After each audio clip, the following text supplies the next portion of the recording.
Hi, everyone. My name is Maria Brisbane. I'm a PhD student at the University of Waterloo, and I'm very pleased to be moderating our final webinar in the joint webinar series between the Canadian Association of Sociology of Education and the Canadian Sociological Association Sociology of Education Research Cluster. Today's webinar will be on advocacy, school engagement, and adult education, exploring Black motherhood in Ontario. Before we begin, we'd just like to share a land acknowledgement. So while we meet here on a virtual platform, we should take a moment to recognize the importance of the land on which we each are located. So we acknowledge the territory to reaffirm our commitment and responsibility in building positive relationships between nations and in developing a deep understanding of Indigenous peoples and their cultures. From coast to coast, we acknowledge the ancestral and unceded territory of all Inuit, First Nations, and Métis peoples. So we would invite you to learn more about the territory on which you reside by going to the following website, https nativeland.ca. So we would like to encourage conversation throughout the webinar today. So we do have Zoom generated closed captioning available as live transcripts. Please save all of your questions. They may be entered through the Q&A located below. And we'll be addressing all questions after each presentation has been completed. So following both presentations, we'll open it up to Q&A. Please note that your name and question will be visible to all attendees, and you can upvote to the top of the list. So by scrolling your cursor towards the bottom of the screen, these functions are available.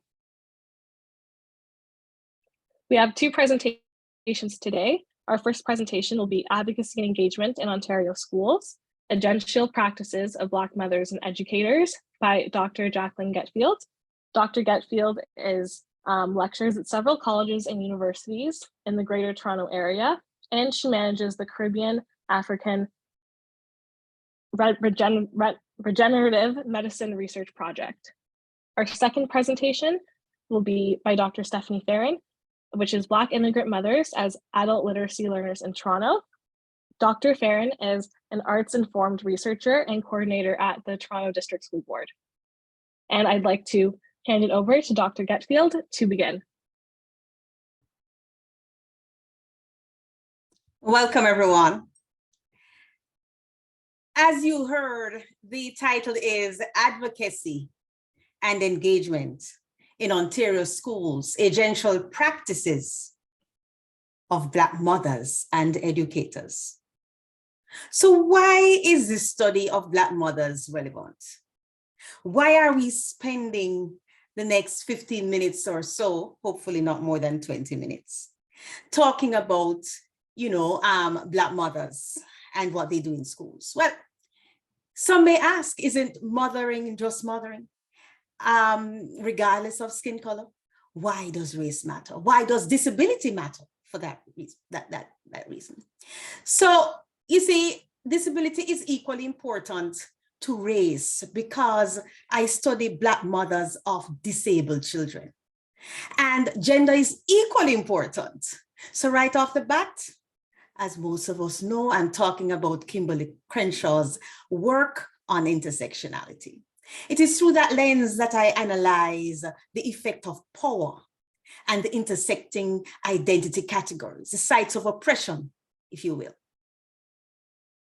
So I seek to share the stories of Black mothers as reported in my study, how they responded to racial and disability injustices of racial and disability infractions, if you will, within the public elementary school space. So I hope that in this session, we will interrogate the relationship between professionals and Black mothers, and so reveal the agential practices of Black mothers on behalf of their children, who we know are disproportionately placed in the special education classrooms. But before I go any further, allow me to introduce myself. A Jamaica me born and a Kingston me grow, where sun they glisten and cool breeze they blow. There is no snow, but airy vibes aflow. So come, make we sit and reason. You know, say a mango season.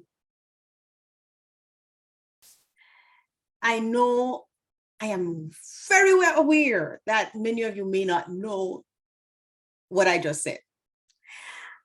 Very few in the audience will be equipped with the version of the English language necessary to understand my introduction. However, I choose to share my positionality in Jamaican English, even though I have over 40 years of education as a student of the English language. I have taught post-secondary English. In fact, right now I'm teaching post-secondary English, and I've done so since 2016 in the college system. And I have over 30 years of experience writing and editing in the English language in the areas of communication and marketing within tertiary institutions here in Canada and in Jamaica. And of course, I am guided by principles of IDEAB, you know, inclusion, inclusivity, diversity, equity, accessibility, and belonging. So for me, using Jamaican English to introduce myself is an act of resistance and an act of education. What am I resisting? Well, I'm resisting the urge to go along to get along. I'm resisting the urge to be too aware of what others think of me. You see, I believe that when we come together, we arrive in our authentic selves from different backgrounds, socially, financially, etc. So Black mothering and Black motherhood signal action and identity portraits that are unique to the Black lived experiences. Black mothers do not arrive in the classrooms as empty slates waiting for knowledge to be bestowed upon them by the almighty educator. Lisa Delpit is among others whose work propel us to investigate further cultural capital, the knowledges that Black mothers possess as a result of generational socialization, community socialization, as a result of interaction with others, learned experiences. So educators are therefore encouraged to, well, I encourage them to engage with Black mothers in ways that will help them to learn more about the ways and doings of Black mothers who rule the roost. And when I say rule the roost, it's generally across the board, but especially where I'm from in Jamaica. It is the Black mother who drives what happens between the home and the school. So what I'm talking about here is family engagement. It is usually those who identify as female who are engaged in mothering and working as a primary parent between home and school. Take a look at your school council meeting here in Ontario. Take a look at how homework is supervised. Who does it? Primarily. Take a look around the relations with children, the everyday, day-to-day, minute-to-minute guidance of children. Take a look at the waiting room in a doctor's office. Check out relations between the health professionals and the home. And tell me if you agree with me that it is the mother who represents the parenting team. And yes, there are other genders at work. Yes, other people do mothering work, but primarily, I believe it is the female, the mother, who does that work. So where are we? We are at the point that I want to talk about the main, for me, the primary work that Black mothers do on behalf of their children or for their children. And I'm just now beginning to, unpack the idea of repair R-E-P-A-I-R, repair. Just this past month, I was reminded in real terms about a quote from one of the Black mothers in my doctoral study. And generally speaking, she said, you know, Jackie, our job is to repair. Every day my son comes home from school, there is always something about his behavior, always an incident, always trying to figure out what is going on with him and his peers or him and his teachers. And so every afternoon, sometimes into the late evening, we are tasked as parents to engage in repairing his emotions. Specifically, she explained to me, it is the relations with the teachers that concern me because it shows they just don't know how to deal with a child like my son. He has several disorders, so he presents like a problem. His way of thinking and therefore his everyday actions don't fall within the norm as we expect students are to behave in schools. The teachers say they understand his diagnoses and that they are trained in special education. But she says, Jackie, it's anything but the truth. The reality is that I have to be constantly reminding educators and health professionals. I have to be calling them and writing to them and, you know, every day. It's an everyday activity for me. So as I recall that conversation with that particular mother, let's call her Davia. I said, I had to recall that conversation. That conversation came to mind, that's what I should say. Because my child in the past month had the N-word written on his computer in the few minutes he left it open to go to the washroom. When he returned, he was in shock. The caring adults who spoke to him said that he looked shell-shocked and crestfallen. When I saw him later that night, I was teaching in the day, I was downtown at TMU, and when I saw him later that night, he said he didn't understand what had happened or why it had happened.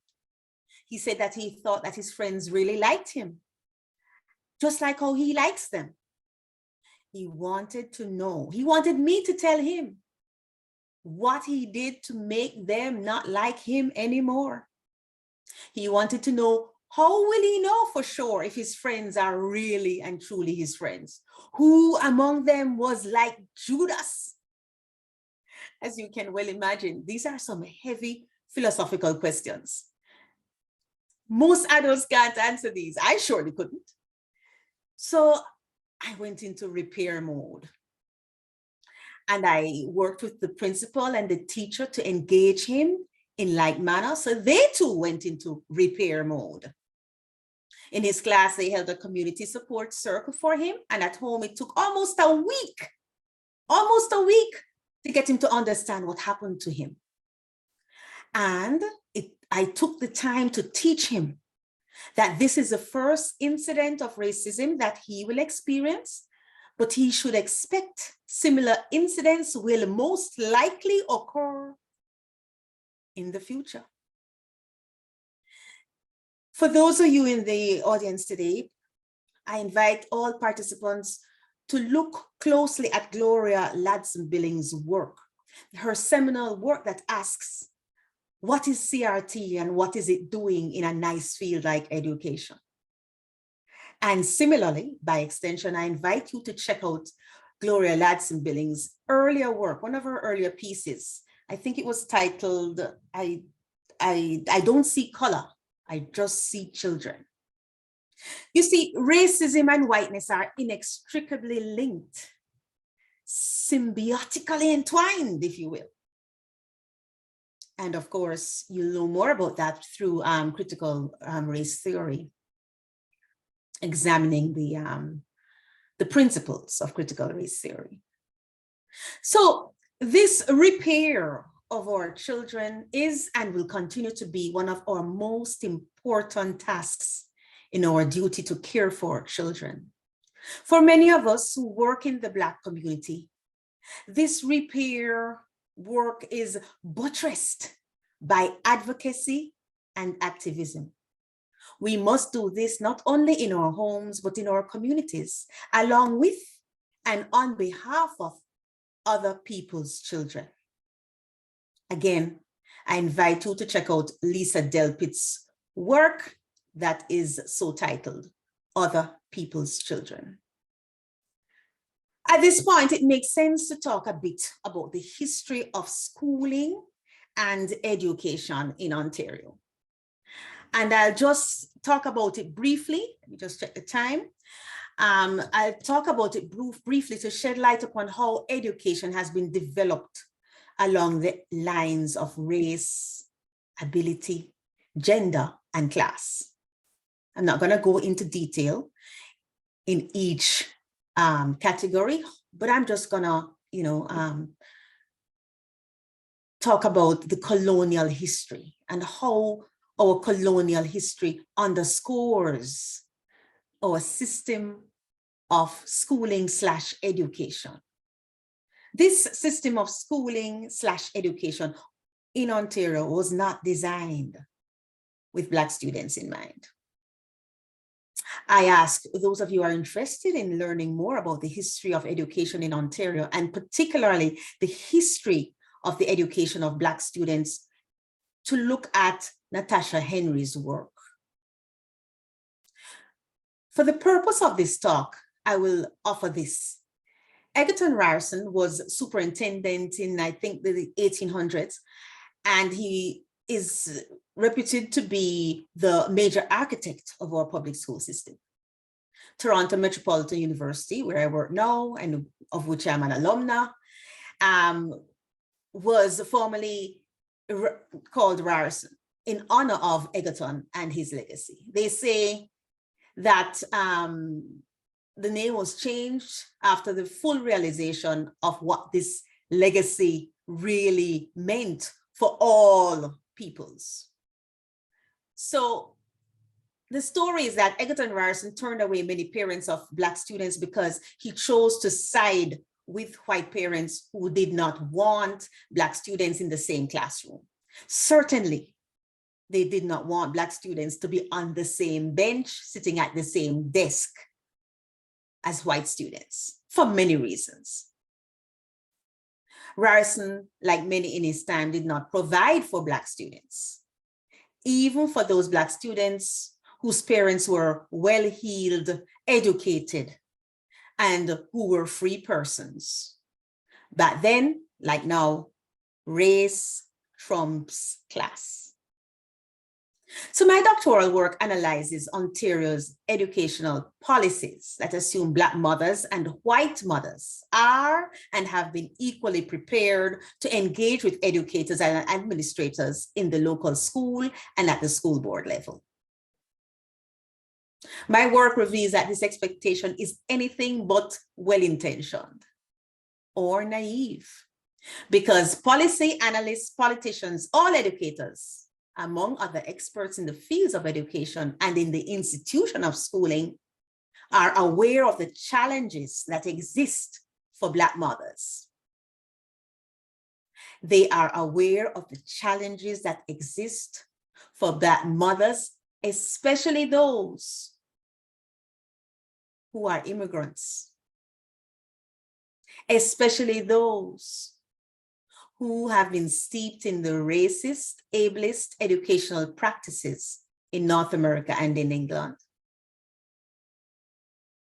So what is really happening here? Canada prides itself on grounds of moral superiority over its southern neighbors or its southern neighbor. And, you know, in the US, they fought vehemently for the prolongation of slavery and enslavement of Black people.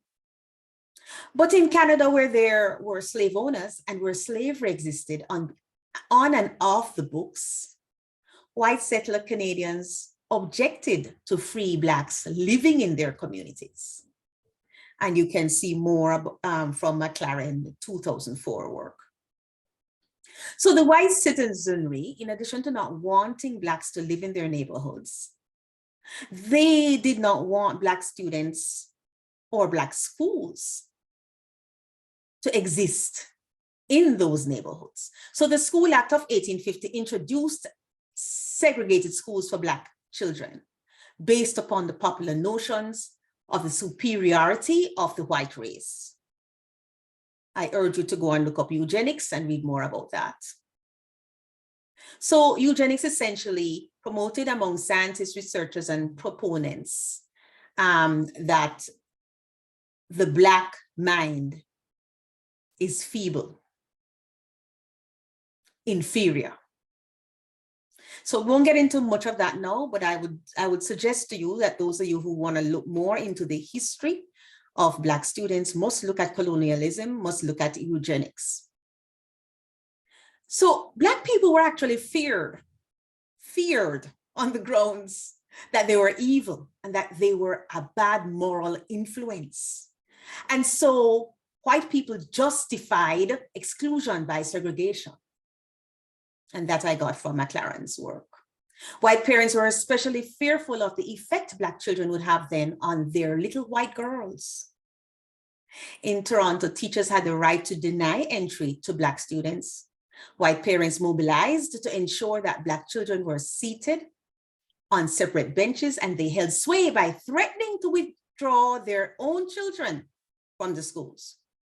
Black children and their families continued to be excluded after legislation was passed to ensure that Black children were educated formally. You'll see more in Natasha Henry's 2019 work. Their life chances and therefore their lived experiences continued to be defined and influenced by a society that marginalized and excluded them based upon the Blackness of their skin. So, as I said, you know, this disproportionate overrepresentation of Black students and Indigenous students in the special education environment is not a recent phenomenon. It is as a result of segregation.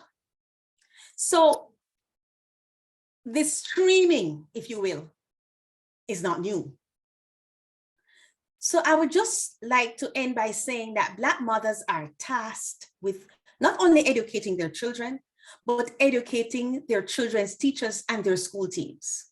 At least 4 Black mothers in my study tells a story of how they must call school meetings, prepare or approve their children's school meeting agenda. They must take copious notes in these meetings, and they distribute the notes and then follow up in between meetings. In essence, they are training their children's team how to make progress with their children's education and schooling. So what Black mothers do in their professions, in their workplace, at churches, in leadership positions, temples, mosques, and in community organizations like nonprofit organizations where they volunteer, they must do it in the schools. Black mother advocacy is related to knowledge of how things are done so as to prepare their children for this society. Black women activism is in relation to how things should be done. I thank you.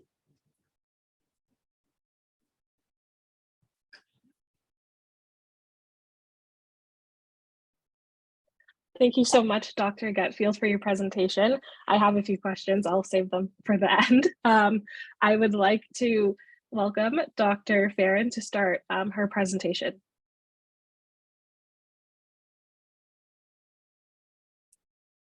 Thank you. I'm just going to share my screen with everyone.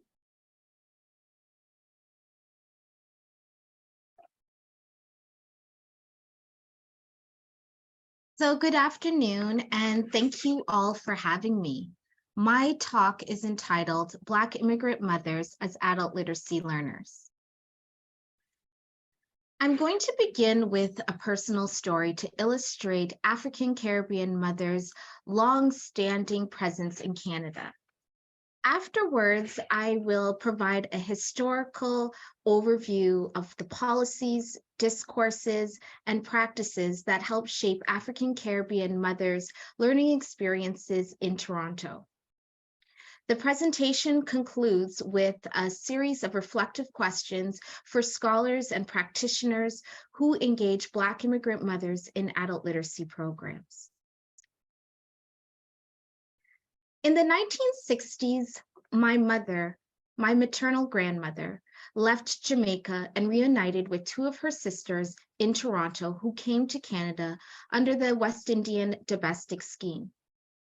She remembers arranging her wet laundry to dry across radiators and haggling butchers on Spadina Avenue for a lower price on oxtail. She recounts riding the subway to Eden Center and rushing up the escalators to buy her first winter essential, a brown wool coat with deep pockets. My grandmother also recalls securing her first job cleaning at a downtown hotel and spending money to her sisters in Jamaica who was caring for the young children that my grandmother left behind. At the age of 16, my mother embarked on her own migration journey and joined my grandmother in Toronto. My grandmother prides her ability to get by in reading and writing. As with some of her sisters, my grandmother's experiences of low literacy skills continues to shape the ways in which she practices her mother work, pursues her passions, and receives literacy instruction. My name is Dr. Stephanie Fearon. I am a Canadian Jamaican arts-informed researcher, a mother, and a coordinator. I am the coordinator of the Model Schools for Inner Cities program and the Equity, Anti-Racism, and Anti-Oppression Department, which includes the Center of Excellence for Black Student Achievement at the Toronto District School Board.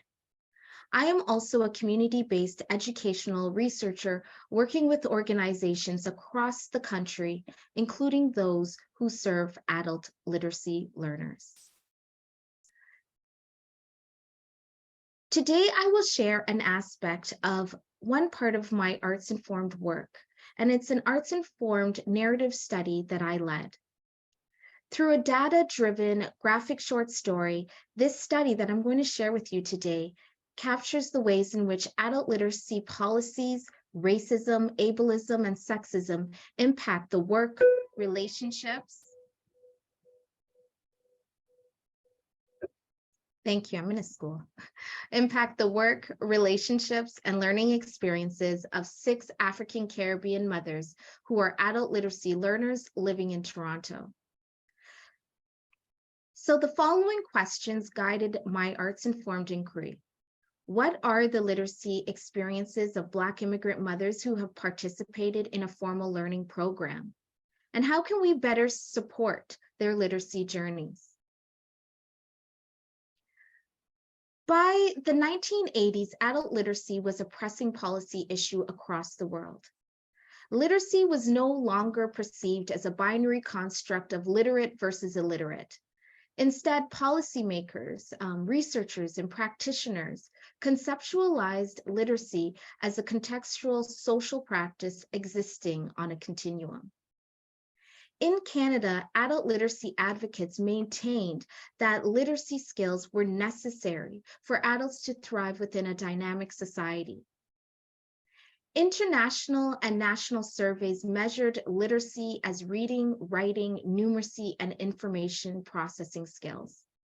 Canadian academics, practitioners, and even advocates critiqued these measures, arguing that they contradicted sociocultural understandings of literacy as a plural and dynamic social and cultural practice.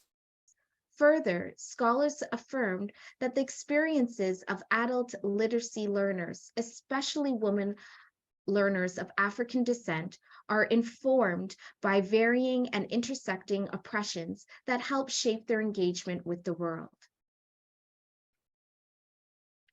Over the past years, the International Adult Literacy Survey, the Adult Literacy and Life Skills Survey, and even the Program for the International Assessment of Adult Competencies have highlighted that nearly half of Canadians aged 16 and above are estimated to be in the 2 lowest levels of a 5-point scale for literacy, with level 3 considered the minimum for a person to be able to function adequately in society. Further, these surveys revealed immigrant communities as accounting for a relatively large share of the Canadian population experiencing literacy concerns. The 2016 census reported that Black immigrants living in Canada come from 150 different countries. Long-established Black immigrants are mostly from the Caribbean, accounting for roughly half of the Black immigrant population in Canada. In fact, most first, second, and third generation Black Canadians identify their ethnic origins as Caribbean, further revealing the deep-rooted presence of Caribbean immigrant communities in Canada. Data on adult literacy continues to highlight the dire literacy concerns among immigrant populations. However, limited literature is actually dedicated to the adult literacy experiences of Canada's largest Black immigrant population, the African Caribbean community. So the purpose of this arts-informed narrative study was to explore with 6 African Caribbean women living in Toronto their maternal experiences as adult literacy learners. Specifically, I sought to understand how these particular Black immigrant mothers navigated their relationships and learning realities within their communities as adult literacy learners. Study participants included 6 women who self-identified as Black immigrants from the English-speaking Caribbean, lived in the Greater Toronto Area, engaged in mother work, were at least 21 years of age, identified as an adult who struggles with literacy, particularly reading and writing, and they completed at least 2 years in a community-based adult literacy learning program, such as a not-for-profit adult learning center, a private adult tutoring classes. For this study, I employed a Black mother work and Black feminist storytelling approach. Black mother work is a political enterprise that assumes as its central aim the empowerment of Black children. Black mother work is a collective practice, it's collective work, and it is a collective act of resistance essential to Black mothers' fight against the racism and sexism, and it really propels our ability as Black mothers to achieve the well-being for ourselves, our children, and our community. This study also used a Black feminist storytelling approach. So Black feminist storytelling is really a literary framework that positions Black women and Black women who mother as trusted narrators of our own lives. Black feminist storytelling provides us with the ability to champion our own words and our own narratives as legitimate sources of knowledge. This study used an arts-informed methodological approach to theorize about Black women's maternal experiences as adult literacy learners in Toronto. Arts-informed research intertwines the systematic and rigorous qualities of conventional qualitative methodologies with the artistic and disciplined and imaginative qualities of the arts. For this study, I engaged in what Toni Morrison calls literary archaeology. I conducted 6 semi-structured interviews where Black mothers shared their stories of their mother work and of their literacy journeys. I used information from those stories, their descriptions and direct quotations from participant interview transcripts, and I worked with the participants and a community artist, Kersha Wright, to reconstruct them into a series of creative nonfiction graphic short stories. And I did this to take readers on a narrative journey through the lived experiences recalled from Black mothers and their memories. And it also allowed for the Black mother participants who they themselves said struggled with their reading and writing to access the findings, access the research that came about from this study. So what did I learn? The study's findings comprised of 4 creative nonfiction graphic short stories. When listening to Black mothers' stories, we learned about the central role of home place and of cultural work in the lives of Black Caribbean mothers who are adult literacy learners. So the study asked, what are the literacy experiences of Black immigrant mothers who have participated in a formal learning program? As I shared, the findings were presented as a series of creative nonfiction graphic short stories. So let me introduce you to the short story, Braiding Our Lives. This story captured the ways that Black mothers' literacy skills and confidence informed their relationships with their children. In this story, Braiding Our Lives, readers are introduced to Trinidadian-born Jennifer. The story spans 18 years, and the graphic text explored Jennifer's relationships with her daughter. One spring evening in 2010, while braiding her daughter's hair in the living room, Jennifer sought to support her teenage daughter's academic goals. Let me see this essay. Jennifer leaned over her daughter's head and mapped out the hairstyle with her eyes. Jennifer decided on 2 cornrows going straight back. She folded the strands of hair one over the other to begin the first braid. The girl chuckled. Mom, you wouldn't understand. I'll wait for Dad. I'll wait for Dad to look at my essay. I got sense, you know. Jennifer's hand moved quickly through the girl's hair. The single cornrow swelled as it made its way past the teen's left ear. I mean, it might be too hard for you to read, Mom, the daughter insisted. Read it for me while I finish your hair. The first braid now completed rested on the teen's shoulder. Jennifer twirled its end around her thumb and index finger. The girl lowered her shoulders and read the essay aloud. Tears circled Jennifer's nose and pooled at the top of her lip. Jennifer's hands pulled and wrapped the last bit of hair into a cornrow, stretching back to front. Finding number 2. The graphic story, Braiding Our Lives, also captured the ways that participants' literacy journey informed the ways that they navigated and accessed resources within their own communities. In the graphic story, Braiding Our Lives, readers are introduced to Jennifer's mother. Like her daughter, the older woman struggles to read and write.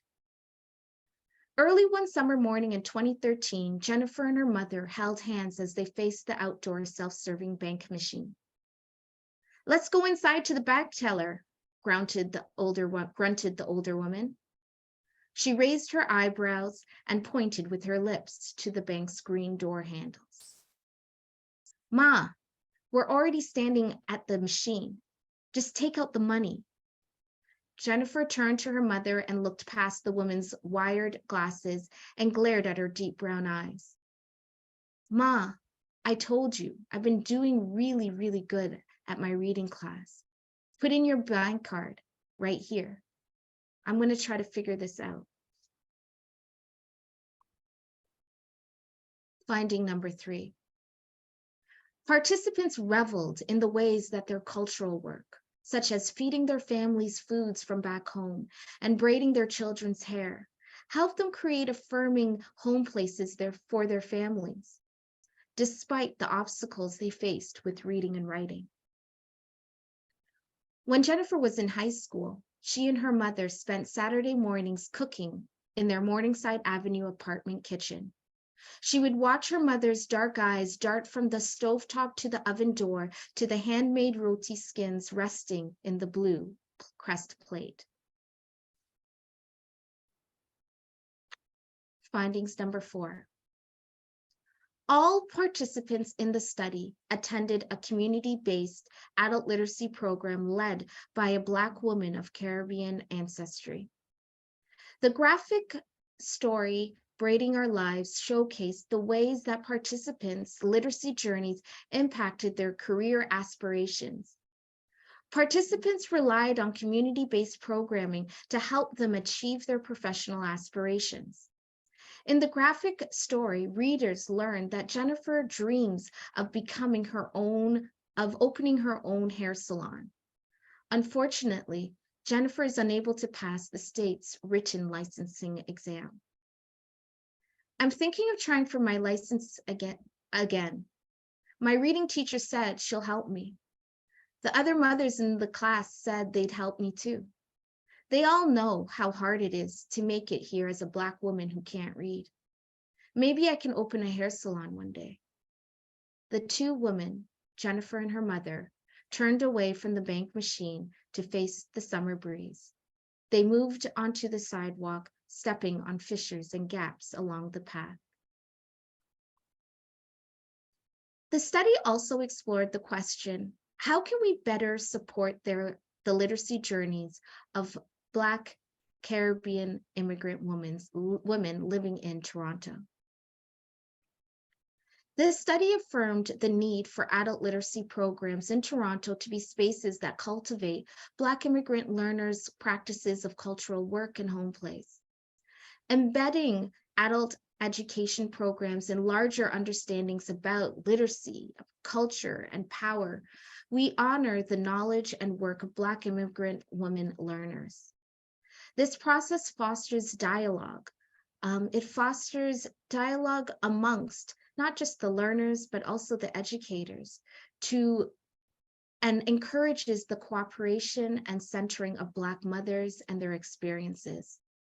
Such a reimagining of educational spaces in Toronto for Black immigrant mother learners further acknowledges their mother work as collective practices of freedom. So I close this presentation by offering educators a series of reflection questions that came from the study, that came from the participants, to help guide your repositioning of Canadian adult learning programs for Black immigrant mothers. How might literacy programs center mothers and grandmothers when developing learning opportunities for Black immigrant communities? How might educators address social and educational inequities existing within their learning institutions and society at large? What policies and work conditions are needed to recruit staff reflective of the cultural and gender identities of Black immigrant communities? How might institutionally marginalized narratives be centered in curriculum? How might educators connect classroom learning experiences to the histories and current realities of Black immigrant communities in Toronto? How might adult literacy programs partner with individuals and organizations to strengthen learners' pride in their cultural work? How might learning materials be selected and used to position Black immigrant learners as agents of change? How might adult literacy programs support the social, emotional, and intellectual well-being of Black immigrant women learners? How might educators leverage learners' personal and cultural stories to inform the policies and curriculum of the program? So thank you so much, everybody. And I look forward to hearing from everybody's feedback and conversation, just, talking about Black mothers and their experiences with adult literacy.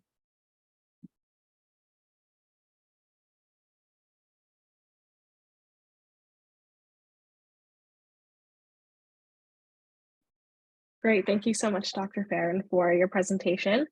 I also have questions for this one as well, but I would like to open it up.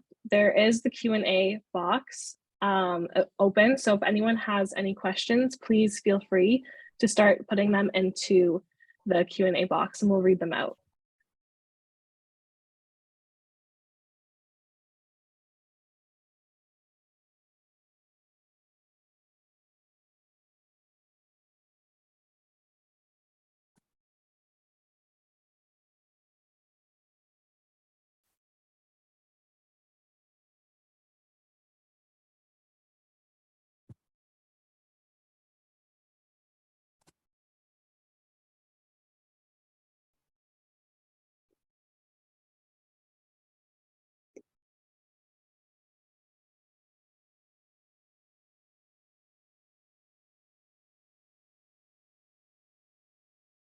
Hi, I do see that there is a hand up.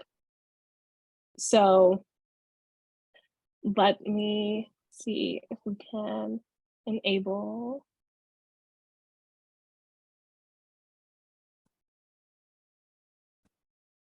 Oh, thank you, Sherry. We have one question from the audience so far.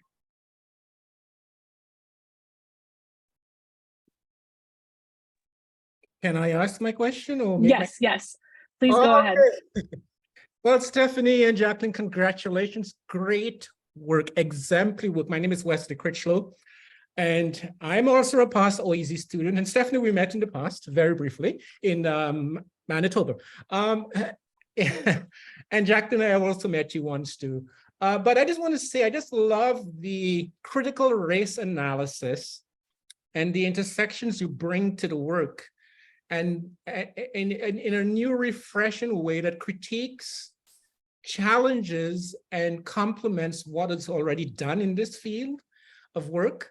And the whole piece of historicizing Black women's experiences through storytelling, through being authentic, Jacqueline, through Braden, Stephanie, and through all these, I mean, you both did an incredible job pedagogically of what it means to decolonize education and challenge education in an authentic way. And I just hope that you have access to the classrooms in a way that we can invoke this pedagogical analysis so that you can reach students, reach mothers, fathers. And I mean, the questions of disability, Jacqueline, is not very high on the list right now within the context of the larger Black discourse. So invoking this with motherhood, invoking this with kids' education is such a rich dovetailing of how we can do this work. And my only piece I would like to add to it, where I do my work also too, is on queerness. How do we invoke trans bodies and queer bodies in this discourse that are also marginalized in ways that Black mothers also don't have access to, or relationships, or Black parents access to and or relationships to have those conversations about how identity impacts education, not just around race, but the compounding, intersecting issues around sexual orientation, gender identity, trans issues. But rich, powerful, and I love it. And I just hope you publish something from this letter, because I think your papers speak so nice with each other and complement each other so well. Thank you, thank you. Thank you so much for your comments. Thank you.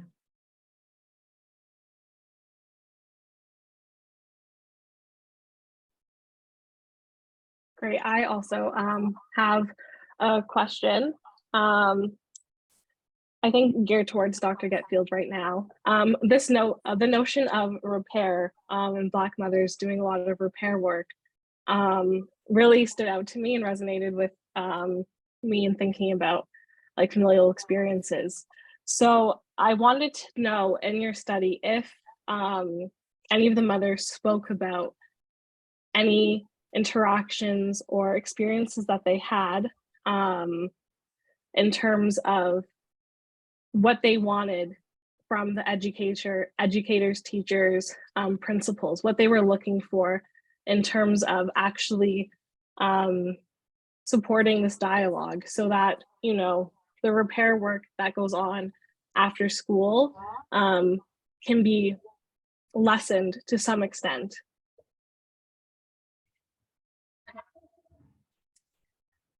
The Black mothers in my study wanted, or actually still want, because I know many of them, so I've kept in touch with many of them. They just still want the educators to speak with them. That's number one. Just speak with them, acknowledge them, treat them with regard. Maybe after that, they can begin the work of working together towards repair. The notion of repair was mentioned in my work by one of the mothers. And of course, in my own life, as I mentioned, I've had to engage with the notion of the word repair. However, repair is not the first level. the first level, for repair to happen, you have had to have had a relationship, established relationship. You have had to already have engaged with the educator, whether it's the teacher or the principal team. That's the first level. Well, the first level is just to say hi, and some don't get a chance to say hi to their educators. So I remember in my defense, the chair of my committee asked, is this what you're suggesting, that kind of level of engagement, is it even feasible? And I'll tell you, it is not an overnight thing. That's years upon years of developing the skill, because for years and years, mothers in my study will tell you they have been ignored. They have been ostracized. You know, educators have looked at them like how we have a saying in Jamaica, wash a woman look on dirty bungle, meaning people look at you as though you are less than, and they treat you as though you are less than. So to be honest with you, that repair, that collaboration in repair that I talked about, that's almost years in the coming. It's difficult to do at the outset, especially when you have educators who just do not know, or they pretend they don't know, or they just don't care, because it's a whole, continuum. Who knows where they are on the continuum? We can assume that they're well-intentioned, but so I hope that's a long question, but the answer is, it is difficult to go into repair mode with the school if you have not yet established some kind of a relationship. Yes, thank you. The importance of relationships, particularly for Black students and families, is very important. And I'm just going to go to a couple of questions from the Q&A. So Dr. Getfield, can you speak more about how Black mothers prepare their children for the inevitable experiences of racism? Well, I can, from my work, Black mothers use everyday realities to teach it. So you don't just sit down and have a 1-hour conversation about racism.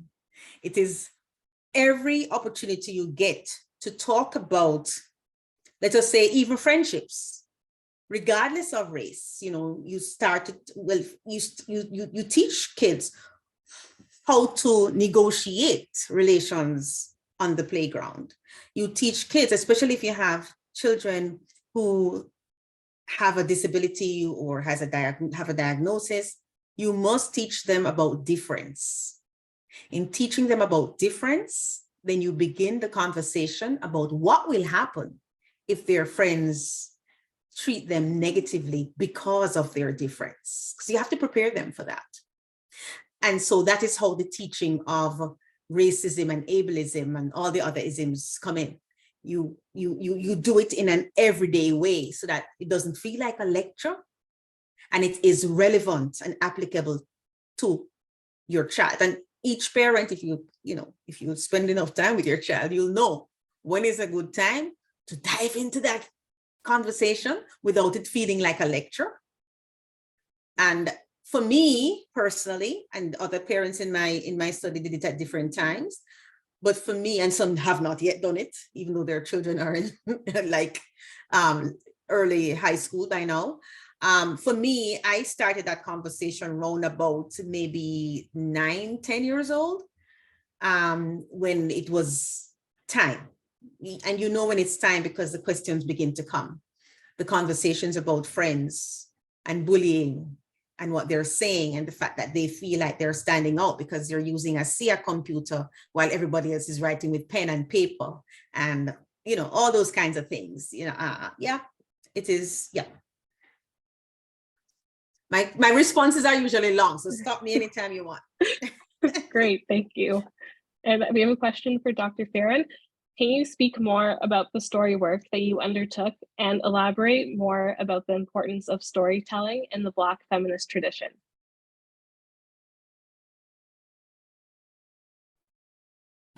Thank you so much for that question. Black storytelling is this deeply rooted practice that predates contemporary theoretical paradigms.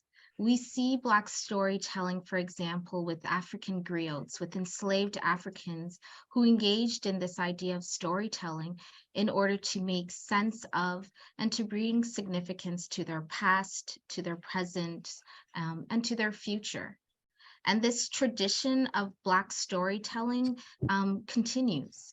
And we see it amongst Black mothers and Black women. And this is one way that we pass knowledge to our children, one way that we pass knowledge and ideas just amongst ourselves in communities. Right now, there is a huge movement of Black mother scholars like myself who are intentional about the ways that we reimagine what qualitative research can be, should be, especially for us as Black women. And one way that I'm doing that is by reclaiming this Black feminist tradition of storytelling and really using it to ground the ways that I engage with research, the ways that I form relationships with participants, and even the ways that I showcase and share research findings and insights and my own stories and stories from those within my community. As a result, when I'm thinking about storytelling, Black feminist storytelling, I'm also thinking about the ways that it doesn't have to look like a written story. It doesn't have to look even like an oral story, that it can actually look like a visual story as well. When I think about the participants that I worked with for this particular study who grapple with their own reading and writing, and if I'm thinking about research and who should use it and why they should use it, I have to say that the participants are right there, are important stakeholders. They're the focus.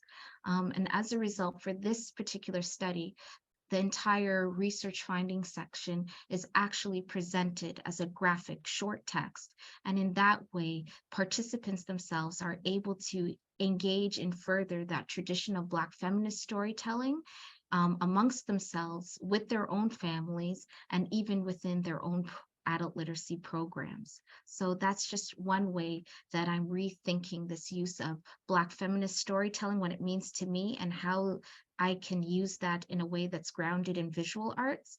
And also thinking about the ways that research, especially within the academy, has far too long distanced itself from the participants that we serve, especially within Black communities.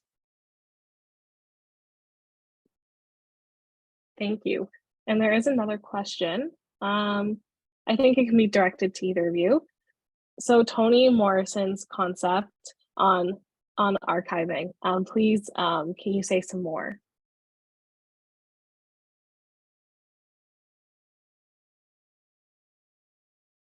I will go first, if that's okay, Dr. Getfield. So Toni Morrison really speaks to this idea of literary archaeology. The idea that we as Black women, especially Black mothers, have these stories within us, have these stories that we have received from generations before us and are passing down through this idea of the mother line to our children. How I took up Toni Morrison's idea of literary archaeology is that I use research tools such as Black storytelling, such as, oral interviews, oral storytelling, visual storytelling, to really dig deep and really unearth these stories and amplify these stories within our community, as well as a way to extend within the academy. And that's how I take up Toni Morrison's idea of literary archaeology.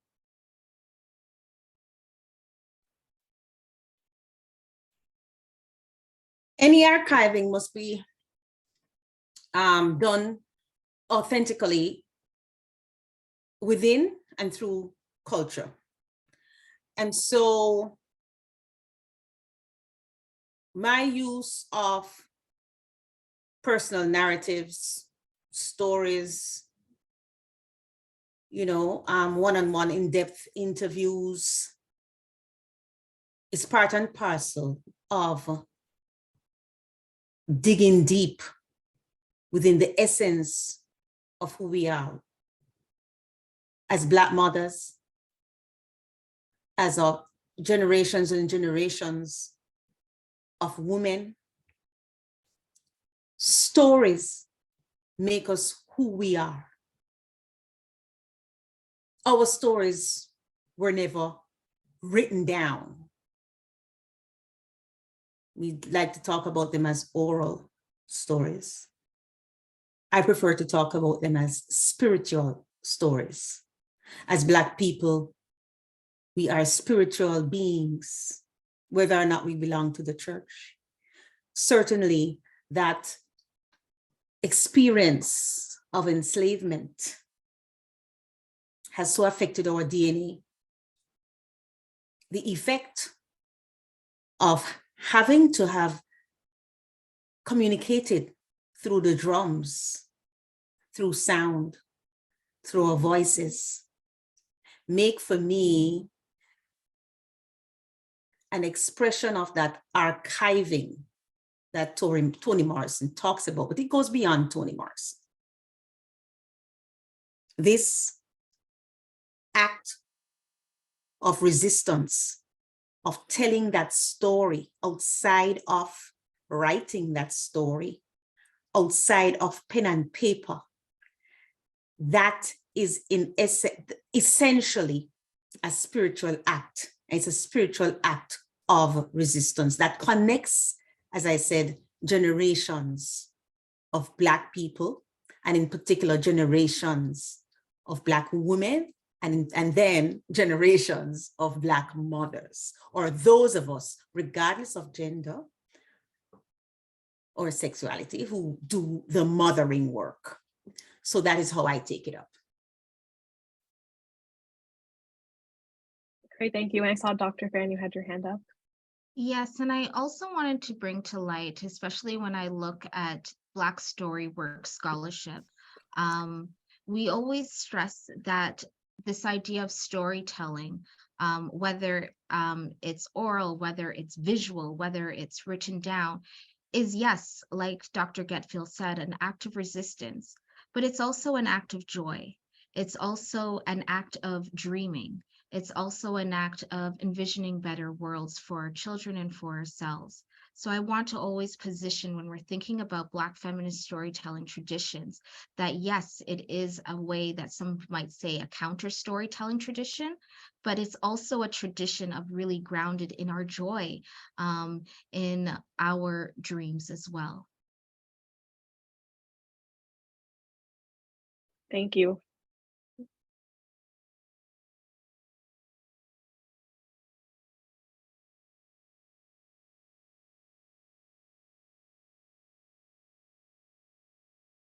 Okay. So the recording, yes, to answer your question, the recording will be shared following the presentation. So it might take a couple weeks to get posted, but you can find it through the CSA website following the webinar.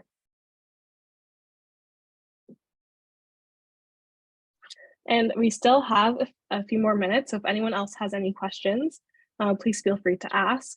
In the interim, I do have one question for Dr. Fearon. I really enjoyed learning about how you used the graphic, like short stories, to share your findings. And I'm wondering how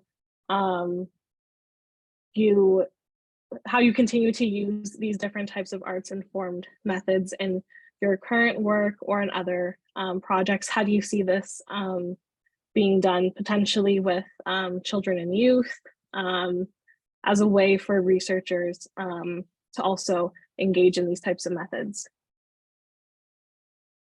Thank you so much for asking about my methodology, especially as an arts-informed researcher. Yes, I do look at the ways that the arts can further engage communities that far too long have been ignored, pushed to the margins by the academy. So when I'm thinking about children, my current work does involve children. In fact, it involves Black girls, and looking at the ways that, again, visual arts, especially using performance arts, can be used as a way to delve in deeper with Black girls and learn more about their educational experiences, and also reimagine school policies. So that's how this work is also being taken up. All of my work in my publications thus far use the arts, use arts-informed methodologies. So the example that I used today was a graphic short text. So I could share the link afterwards or put it in the chat. It is a graphic novel that speaks to the research. The other ways that I've done it is as short stories. I have also done it as with children, making puppets and doing plays, where the children make their own plays, make their own storyboards, and tell of their educational experiences that way. And in fact, the findings are also shared in that way as well. Just knowing that these young Black girls are actually the ones who I want them to look at and read and engage with the research. So these are just some of the ways that I continue to expand this idea of what qualitative research can look like and what scholarship can look like, especially scholarship grounded in Black epistemologies and grounded in Black feminist storytelling traditions.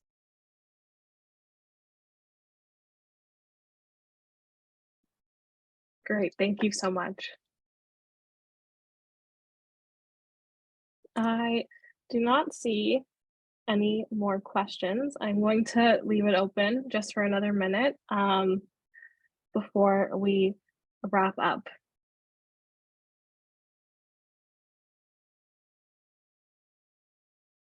I have one more comment based upon what you just said, Maria. Yes.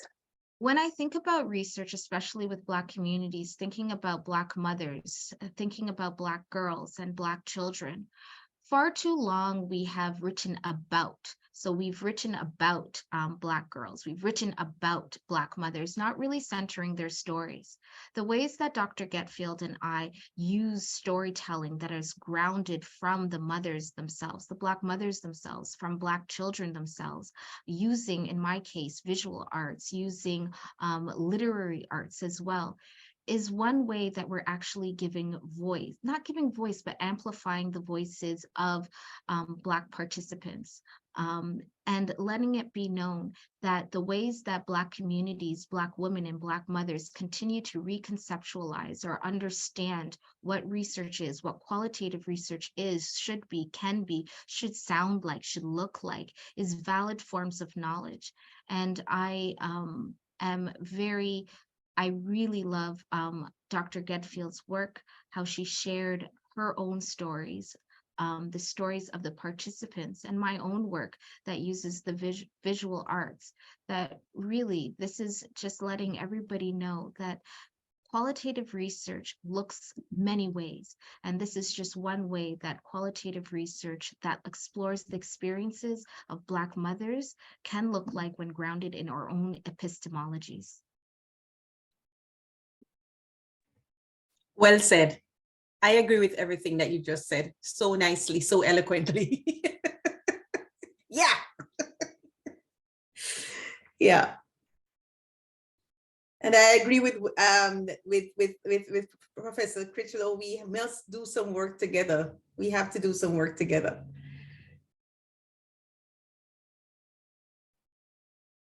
Great, thank you both. I'm going to let, if you have any last comments before we end the webinar, please feel free. I just want to thank you for giving me the opportunity to share, because again, we don't always get the opportunity to speak, and so it's important for the Black experience, of mothers be put out there, because how should I put it? Sometimes the academy views Black mothers or mothering generally to be a part of the problem of normalization. And so it is important that we explain and we get a chance to lay out, to make bare the approaches that Black mothers take.